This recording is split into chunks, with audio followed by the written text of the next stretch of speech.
Alors, bonjour à toutes, bonjour à tous. Donc, je vais vous parler du match d'hier, donc d'OM Nantes. Donc, je vais faire l'analyse en premier de Nantes, après du match en lui-même et en dernier de l'OM.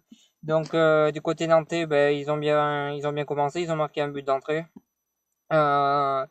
Euh, voilà, sur une attaque assez franche. Donc après, ils ont beaucoup reculé après leur but. Marseille a dominé, a su marquer rapidement et les mettre en difficulté durant la plupart du match. Ils ont été très dominés côté nantais. Même s'ils ont eu des occasions en fin de match, globalement, la défaite est méritée pour eux. Euh, donc, euh, voilà, globalement, on va dire qu'ils méritaient de perdre. Et que globalement, ils ont perdu. Je pense que cette défaite pour eux est encore très inquiétante parce qu'ils sont dans les derniers. Ils sont bons pour jouer le maintien. Dans le jeu, c'est inquiétant côté nantais. Depuis le début de la saison, c'est pas terrible. Les résultats non plus sont pas terribles. Le jeu est pas terrible. Je pense que si Nantes descend à la fin de la saison, ils pourront s'en prendre à leur président qui a viré Derzakarian, l'ancien entraîneur qui avait des bons résultats, qui a toujours eu des bons résultats avec Nantes, qui méritait de rester parce qu'il avait des bons résultats avec Nantes. Il l'a enlevé. Et il a mis René Girard à sa place et comme on le voit, ça marche pas. Fallait s'en douter parce que c'est pas un gars qui connaît le club aussi bien que Derzakarian. Voilà, le président de Nantes a fait encore une erreur. Les présidents français, je pense, sont en grande partie coupables des mauvais résultats des tristes performances qui se passent en ce moment en Ligue 1 où les matchs sont pas terribles. Je pense que les présidents les présidents et les recruteurs font partie des premiers responsables parce que c'est vraiment d'un bas niveau. C'est triste de voir un club comme Nantes, 8 fois champion de France, jouer aussi mal. Voilà, donc il change pas vraiment l'équipe, il change l'entraîneur et ça change tout. Et il fallait s'y attendre. Et finalement, je pense que le président nantais peut se poser des questions parce que là franchement, il fait partie des responsables de ça. Après, et je souhaite quand même que Nantes se maintienne parce que c'est un club avec une grande histoire dont la Ligue a besoin, je pense, de clubs comme ça. Donc j'espère quand même qu'ils vont se maintenir, mais ça va être très difficile s'ils continuent comme ça. Donc voilà pour Nantes. Le match en lui-même, bon, ben, il y a eu beaucoup de déchets techniques des deux côtés, mais globalement, les journalistes, alors ils s'attendaient à 0-0. Moi, je m'attendais à ce genre de match avec beaucoup de déchets techniques, mais assez plaisant à avoir joué. Donc, c'est ça qui s'est passé. C'était assez plaisant à avoir joué. Il y a eu pas mal de déchets techniques des deux côtés. Il y a eu des occasions des deux côtés, mais globalement, c'était un match plaisant à avoir joué. Donc, même s'il y avait du déchet technique, le niveau était pas très haut. Je pense que quand même on peut se réjouir que c'était un match assez beau à regarder, on va dire. Voilà sur ça. Après, côté Marseillais, donc belle performance collectivement. Après individuellement, Pelé, il prend un but. Il y a le tir sur le poteau, je pense qu'il l'aurait pris aussi dans les buts. Voilà, il est encore en difficulté. J'ai envie de dire un peu comme d'habitude. Je pense que ça serait bien de recruter un gardien à la trêve hivernale parce que je suis pas sûr qu'il ait la carrure d'un numéro un. J'ai même des gros doutes là-dessus. Donc pour moi, il a pas la carrure d'un gardien numéro un de l'OM. Et ça c'est encore confirmé sur ce match-là, mais c'est pas le match où il a été le plus mauvais. Après en défense centrale, énorme match de Doria, encore présent, qui monte crescendo. Doria, je pensais pas qu'il allait jouer aussi bien pour être honnête avec l'OM. Donc il fait des beaux matchs et je m'attendais pas à ça de lui. J'avais pas grand espoir en lui. Finalement, il est là. Fanny, bon, on sentait qu'il manquait un petit peu de temps de jeu, mais il a quand même fait son match pas trop mal.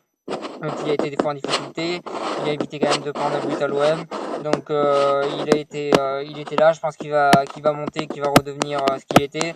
Content de le revoir jouer avec l'OM. Voilà, parce que c'est vraiment un mec qui se bat sur le terrain. Il a pas été si mauvais que ça hier et je pense que ça sera à suivre dans les jours à venir.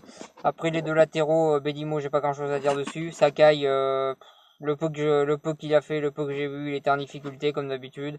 Je me demande s'il n'y a pas un autre mec sur le banc de touche à mettre à sa place parce que franchement, Franchement, ce joueur, j'ai pas du tout, à chaque fois je le critique, mais j'ai l'impression il a pas du tout le niveau pour jouer à l'OM. Donc je sais pas, moi je mettrais quelqu'un d'autre, même s'il n'y a pas grand monde à son poste. Je pense qu'il faudrait mettre quelqu'un d'autre à sa place. Après, Anguissa et vainqueur, Anguissa, ils l'ont fait jouer parce qu'ils étaient obligés, parce qu'il y avait trop de blessés et trop de suspendus, mais globalement c'est aussi un joueur de faible niveau qui n'a pas été très bon hier comme d'habitude, donc voilà, c'est assez faible. Vainqueur était un peu meilleur, c'est pas non plus super, mais c'était mieux, c'était pas mal, on va dire. Cabella, je pense que Passy devrait, bon, déjà Passy il fait pas mal d'erreurs de coaching, ça on l'a tous remarqué, mais Passy il devrait le mettre dans l'axe, donc juste derrière l'attaquant, on va dire en meneur de jeu, parce que c'est là où il est bon et c'est là où il arrive à faire des belles choses, parce que sur les côtés on voit très bien que Cabella est pas son avantage et qu'il sait pas trop jouer, c'est pas vraiment un joueur de côté, c'est vraiment un joueur qui joue au milieu. Et ça serait bien de le mettre là parce que ce Kabila c'est quand même un bon joueur qui a fait partie de la Coupe du Monde, qui a fait partie de la Coupe du Monde, de la Coupe du Monde 2014.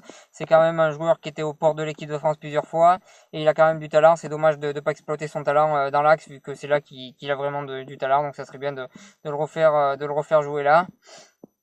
Donc voilà sur lui. Je pense que c'est avant tout une erreur de coaching pour lui. Après sur les côtés, Thauvin il est pas mal. Il y a beaucoup de fois où il oublie de donner des ballons malheureusement, mais c'est souvent ça qu'on lui reproche à Thauvin.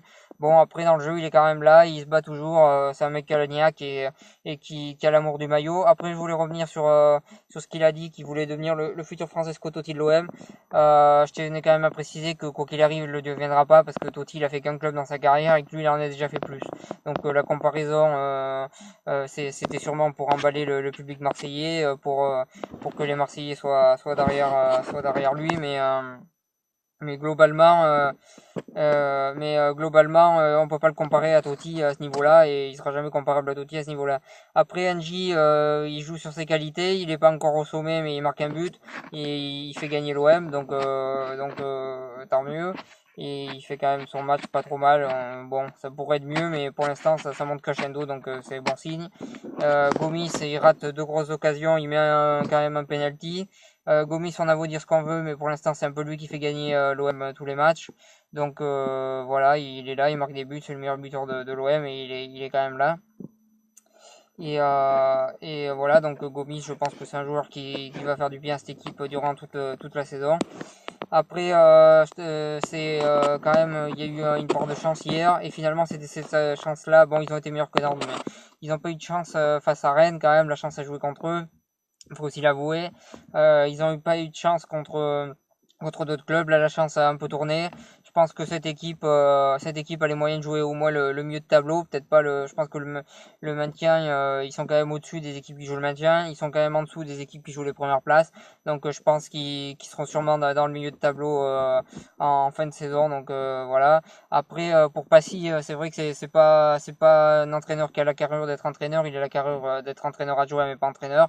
Donc on le voit match après match, sauf qu'actuel il se fera pas virer parce que tout simplement Margarita Louis-Dreyfus est en train de vendre le club et que l'autre propriétaire n'est pas encore dans le club. Donc la seule solution de se débarrasser de Passy, ça serait qu'il démissionne, ce qu'il fera pas vu qu'il veut avoir une place et vu qu'il veut avoir une place dans le nouveau projet de l'OM. Donc je pense que Passy au moins jusqu'au mois de décembre, je le vois pas partir de l'OM. Malheureusement, c'est vrai c'est pas un super coach, mais malheureusement, va falloir faire avec pendant un petit bout de temps à l'OM. C'est vrai qu'on pourrait dire que l'OM mérite mieux, mais bon, c'est comme ça. Donc ils essaieront de faire avec. Je pense ça va être un peu compliqué, mais on va voir ça en tout cas. Donc voilà ce que j'avais à dire pour ce match. Donc bonne continuation et allez l'OM.